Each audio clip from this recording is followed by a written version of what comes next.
Everyone, welcome back to the Jays Sit Down Podcast. I'm your host, Jaden, here today with Luke Braun. He's the host of the Locked On Minnesota Vikings Podcast. Thank you, Luke, for coming on today, talking some Vikings. Hey, Jay. Thanks for having me. Of course. So you guys finished 13-4 this year, lost in the wild card round to the Giants. Pretty disappointing loss there. So could you sum up Minnesota's season overall and, the highs and the lows? Sure. Everything like that. Yeah, it was a season where they overperformed. They were supposed to be a 500 team this year. They even called it a rebuilding season. They said competitive rebuild. They kind of wanted to distance themselves from like what the Bears are doing, where it's like a full tear down restructure. They're not going to be good for 5 years if they're lucky, The Vikings wanted to say, okay, we're going to still compete. We're still going to try to be a good team. But we kind of understand we're transitioning to a new thing. And some of that transition worked and some of it they've already bailed on with their defensive coordinator hire. And that was kind of justified with the way the season ended. It was one of the worst defensive performances I've ever seen. I would argue the worst defensive performance of the season came in the playoffs, which is not when you want that to happen. Fire the defensive coordinator. Now they've brought in Brian Flores, who kind of goes back to schematically very similar to Mike Zimmer, what was here for 8 years, which is an interesting kind of, they bailed on that real quick after one season. But going 13-4, and everybody will make a lot of stink about how they won a bunch of 1-score games and stuff. And like, sure. But even after adjusting for that, the Vikings were better than I think they thought they would be.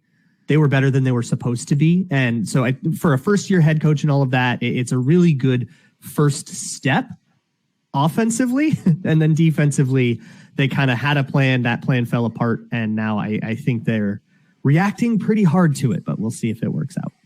Yeah, most definitely. But I mean, like you said, there were some bright spots, of course, in the season. Again, the 13 wins and, of course, the 1-score games as well. Just being able to because that's a hard thing to do, to do that on a consistent basis that the Vikings did. So could you explain as to why that's so important, how they're able to just get these close wins, these games like that this year? Well, yeah, there's definitely an element of luck, right? Whenever you have a 1-score game, and 1-score game, the way that we see it, we see an 8-point game as a 1-score game, but an 8-point game is not the same kind of 1-score game as a 1-point game, because and even like analytically, it's closer to like a 1.5 score game kind of, because to get the touchdown, get the 2, and then win in overtime. When you're up 8 at the end of a game, you have like 80% win probability. It's not necessarily coming down to coin tosses, but then there were games like the one against the Colts that did go into overtime, the one against the Commanders where they got a little lucky at the end. The Commanders made a really big mistake. And I think that Commanders game is the best example. A huge emphasis. I think it's a McVay thing, but it's because it leaks to all of his disciples around the league. But Kevin O'Connell says it all the time. It's like a catchphrase, situational masters. So in the Commanders game, if you watch the end of that game, the Vikings were lining up for a field goal to go up 3 with about a minute remaining, and the Commanders were going to have a chance to answer. One of the Commanders jumps offsides, automatic first down. Vikings get to kneel out the rest of the clock and then kick. That kind of thing is the kind of thing the Vikings avoided. That it's sort of stuff you should take for granted, but the Vikings were so good. Nobody went out of bounds when they weren't supposed to go out of bounds, or when they were supposed to get out of bounds, they were really good at being aware of that and knowing how to get out of bounds. That kind of stuff on the margins that gets really, really amplified when every game is close. And the reason every game was close is because they played a very aggressive style offensively. There were shot plays no matter what the situation was. If they were up 2 scores, they still kind of wanted to get explosive plays on you, which then that would be an incomplete pass in a 3rd and 10, and you'd punt it back, and then it would kind of let teams back. But it would also lead to stuff like the Colts comeback game on Saturday everybody saw. That 33-point comeback, biggest one in history, kind of only happens when you have that explosiveness. So there's a lot of volatility. And if you're ahead, you're going to let them back in. But if you're behind, you're going to fight your way back in too. And it amplifies all of that stuff on the margins, which leads to a bunch of 1-score games. And I think that has sort of obfuscated the real identity of the Vikings, which is they had a top 10 offense. But their defense was really the reason that season didn't go any further than it did. And I think nationally, you're going to hear a lot more about, well, they're one-score games and lucky and regression and all that stuff. That doesn't really engage with the Vikings. The problem with the Vikings is they have to fix a defense. And that's really the story that you should be covering if you're a national person covering the Vikings. Yeah. Defense was not that good. But nevertheless, to say, talented players on that defense, Eric Kendricks, obviously those guys, then Neil Hunter, they got some talent on the defense. Smith coming over from the Green Bay. So I just was, just to see what, I guess the scheme just didn't work. But you mentioned bringing in Brian Flores. So talk about what he's going to bring, as far as defensive mindset and mentality to this team, and then how that's going to help them going forward.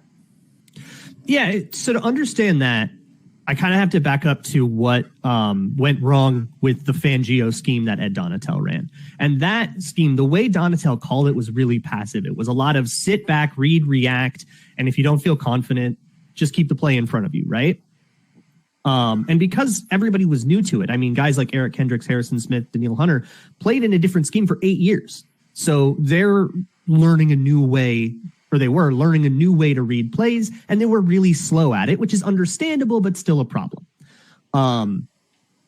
And when you're slow at the read, you're taught, okay, just give yourself extra cushion, right? Backpedal one or two more steps. If you were too slow and they catch the ball, that's okay. Just make the tackle, right? Yeah. Rather have that than have you misread something and give up a touchdown.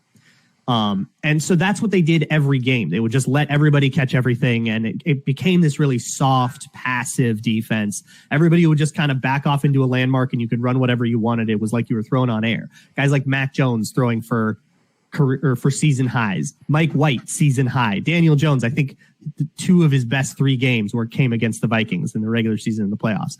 Daniel Jones is going to earn an extension off of that game, and I don't know if anything else he did this season earned it. It was really, really bad. So we're going all the way to the other end of the spectrum now. Brian Flores is a total psycho, the way he calls plays.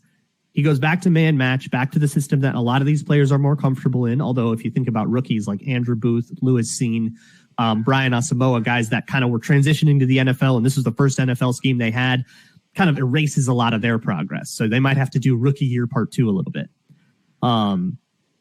But with this new scheme, it's a lot of cover 1 man stuff, a lot of 5-man rushes. He blitzes an obscene amount of the time. I think the Dolphins blitzed like almost 30% of the time on a season. That's insane. So, okay, we were too conservative. We were too passive. Well, now we're going to be the YOLO team, and we're going to be in your face, aggressive, explosive. If you can counter that stuff, you could probably rip the Vikings up. But there are going to be teams on the schedule that can't do that. Young quarterbacks, backup quarterbacks, guys just trying to get the ball out, forcing quick passes and then rallying to them, that kind of stuff. But instead of forcing quick passes by having, 2 safeties high on the roof, it's forcing quick passes by having an unblocked defender in your face, which is going to be a way to encourage offenses to do some dumb stuff, make mistakes, turnovers that can cascade, but it's risky. So we're going to kind of live in this risk-reward world instead of living in this very safe, you can have all the 12-yard catches you want world. Yeah.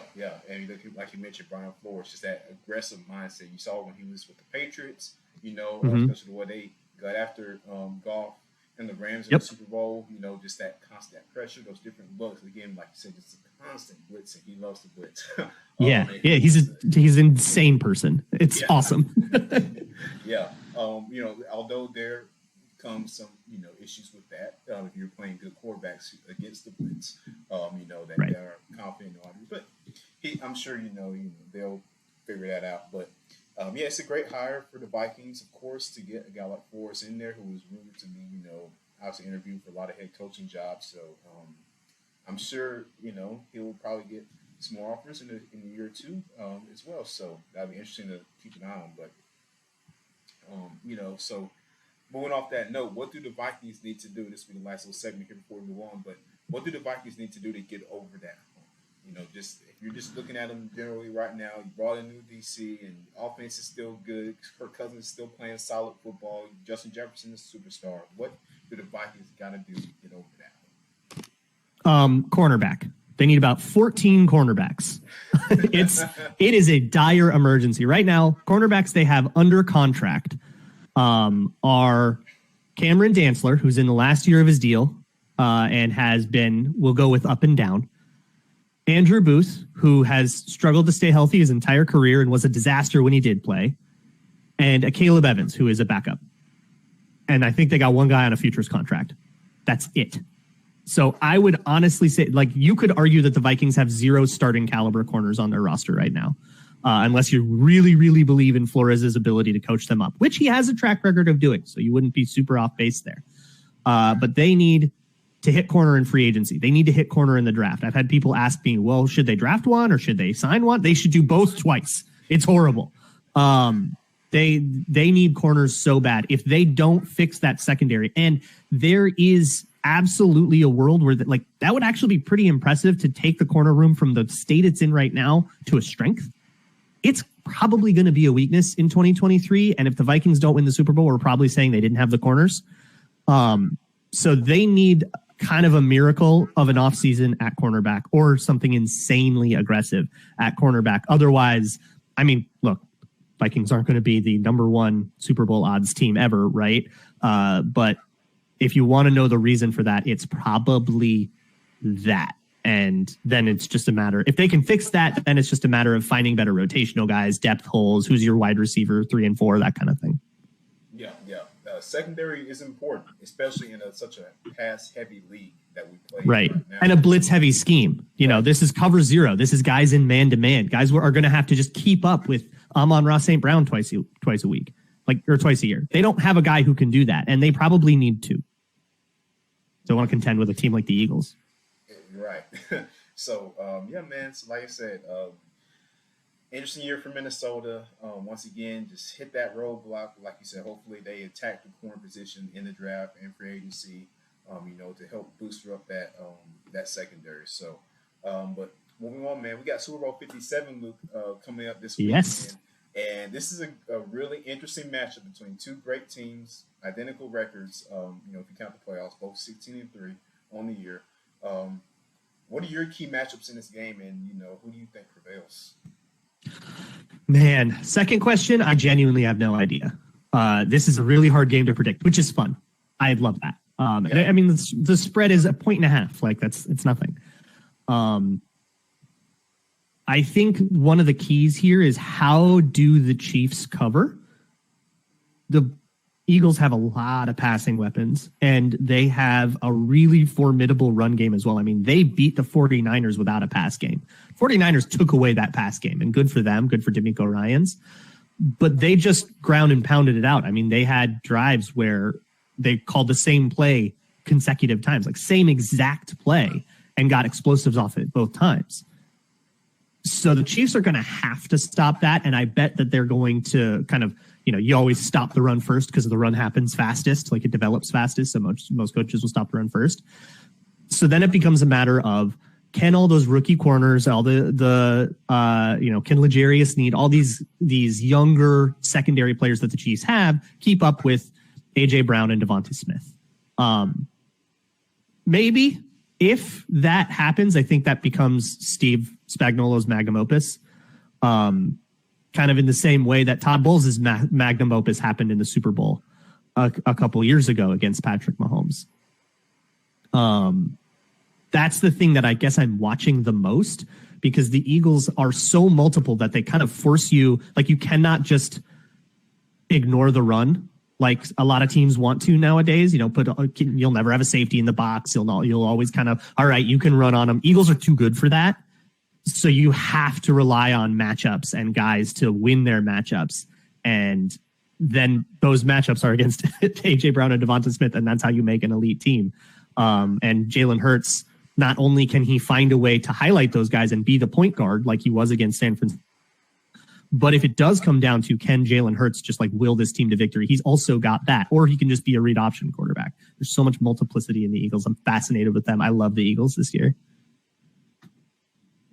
Yeah, most definitely.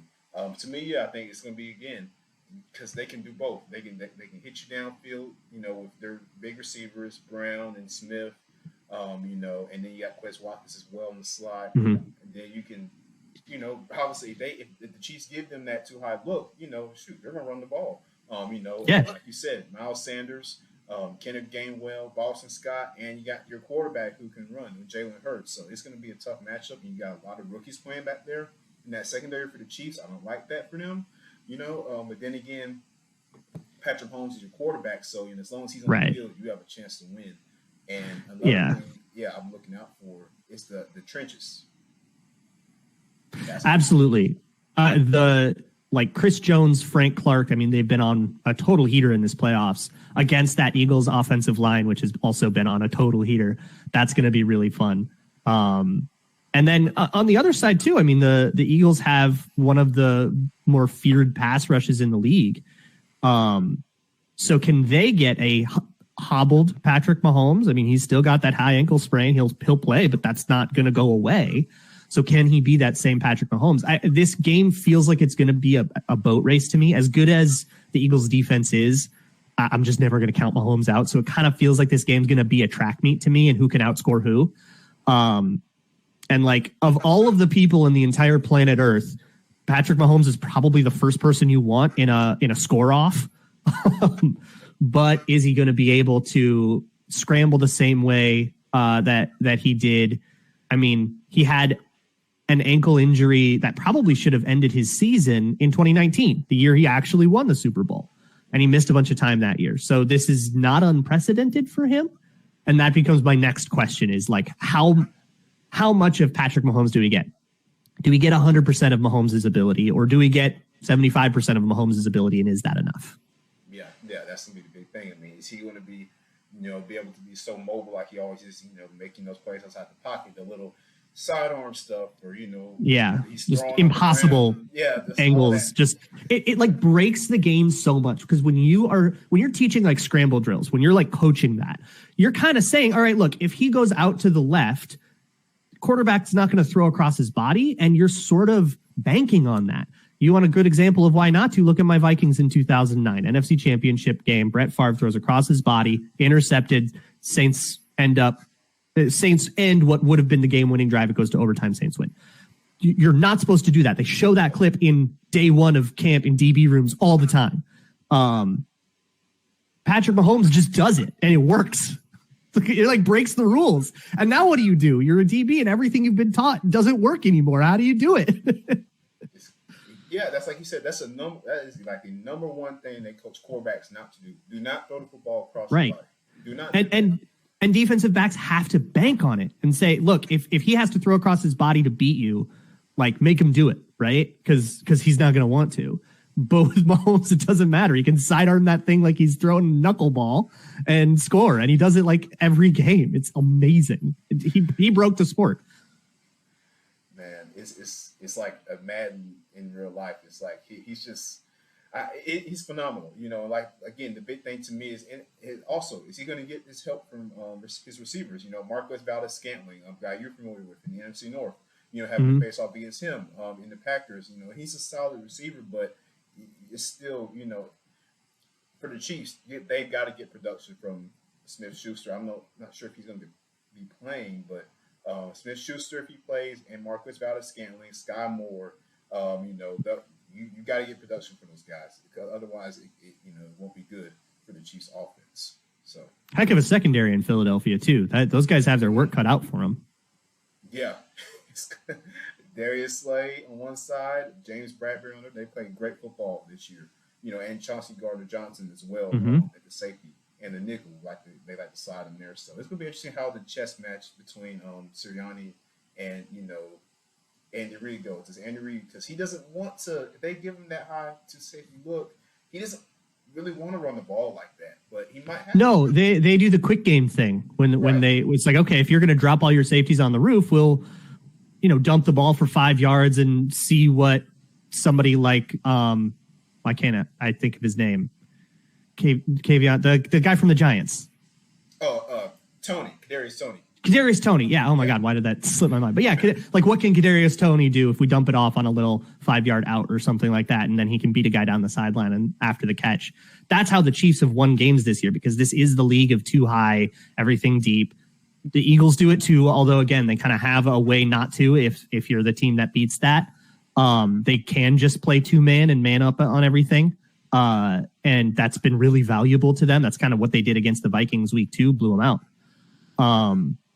So that might be the way that they want to play this, because they definitely have the personnel to pull it off.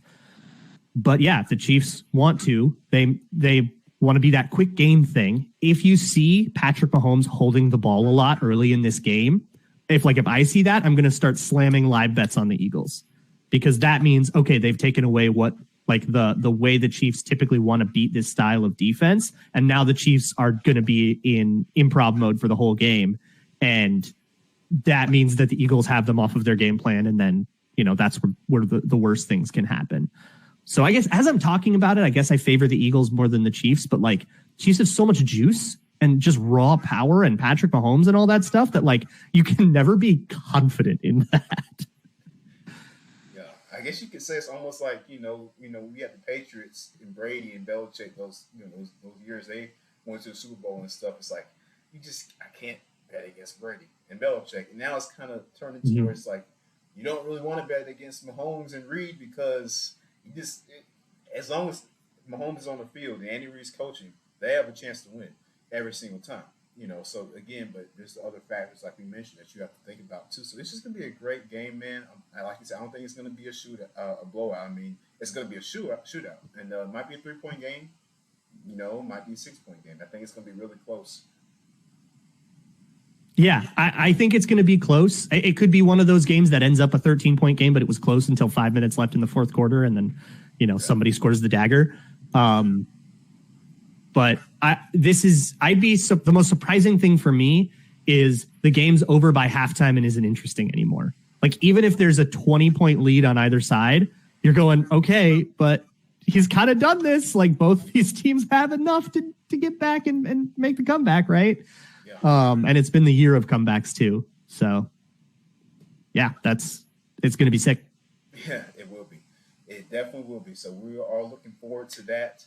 Super Bowl 57, 6:30 p.m. Eastern time on Fox on Sunday, February 12th. Make sure you guys check that out. I'm sure everybody will be, but you got to check it out. It's going to be a great matchup between two young quarterbacks and emerging franchises as well. So it's going to be a great game. But before we go, Luke, thanks for coming on. And can you tell us where we can find you on the Locked On Vikings podcast? Yes, you can find Locked On Vikings wherever you listen to podcasts. You can also find me on Tuesdays on Locked On NFL, and Mondays and Thursdays on Locked On Minnesota Sports with a little ensemble show. You can also find me on Patreon, patreon.com/Luke Braun NFL. A lot of tape breakdown there. A 7-part docu-series, like a season of TV almost, on the history of the Minnesota Vikings. So if you want to go live back in the 60s, 70s, and all that stuff, if you are not a Vikings fan, I promise you, your favorite team has hurt us in some way, and you will have a fun memory in there. And you can also find what I'm going to do in the offseason is kind of football 201 stuff, a little bit more advanced. I've got a big salary cap breakdown. If you want to understand what's a restructure, how do the Saints keep getting under the cap all the time? That video is going to be a help, and then maybe some other stuff about some of the a little bit more than what a first down is. Stuff you can't learn in Madden, I guess would be the way that I'll pitch that. So that'll come out over the offseason as well as draft content and all kinds of stuff like that. Good way to explain it, man. Well, like I say, yeah, getting closer to that point, offseason's coming up. So first we got the Super Bowl, though, but once we get to that point, it's going to be interesting. I think this is going to be one of the more interesting off seasons in the NFL. So all these coaching changes and this and that. So we're all looking forward to it. But make sure you guys check out Luke's stuff over there on Locked On Vikings podcast and his other shows he's got going on. Make sure you find us here on YouTube, Spotify, wherever you get your favorite podcast. This is Jay Smith Down. I'm your host, Jaden, here with Luke. Thank you for joining us today. Thanks, Luke. We appreciate it. Thank you.